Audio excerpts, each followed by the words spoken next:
ശിവനും ശക്തിയും ഹിന്ദു ദർശനത്തിലെ ഏറ്റവും ആഴമുള്ള ദൈവതത്വങ്ങളുടെ പ്രതീകങ്ങളാണ്. ശിവൻ സമാധിയുടെയും നിശ്ചല ബോധത്തിൻ്റെയും രൂപമാണ്.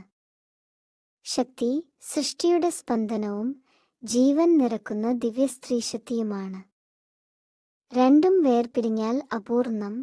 ദേവിയായ ശക്തി പാർവതിയായി ജനിച്ച് ശിവനെ പ്രാപിക്കാൻ ദീർഘകാല തപസ് ചെയ്യുന്നു. അവരുടെ ഐക്യം ലോകത്തിൻ്റെ സന്തുലിതാവസ്ഥയ്ക്കും സൃഷ്ടിയുടെ തുടർച്ചയ്ക്കും അനിവാര്യമാണ്. ഈ ഏകത്വത്തെ തന്നെ അർദ്ധനാരീശ്വര രൂപം പ്രതിനിധീകരിക്കുന്നു.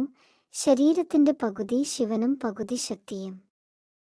ഇത് പുരുഷനും സ്ത്രീയും ബോധവും ശക്തിയും സമത്വത്തിൽ നിലനിൽക്കുന്നു എന്ന വലിയ സന്ദേശം നൽകുന്നു. ശിവന്റെ താണ്ഡവത്തിൽ ശക്തിയുടെ തേജസ്സും ശക്തിയുടെ സൃഷ്ടിയിൽ ശിവന്റെ ബോധവും ഒന്നിച്ചാണ് പ്രവർത്തിക്കുന്നത്. ഈ ദിവ്യ ഐക്യത്തിലാണ് വിശ്വം നിലനിൽക്കുന്നത്.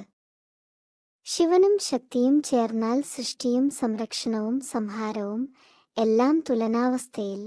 അങ്ങനെ ശിവശക്തി എന്നത് ഒരു കഥ മാത്രമല്ല, ലോകത്തെ ചലിപ്പിക്കുന്ന പരമശക്തിയുടെ തത്വം തന്നെയാണ്.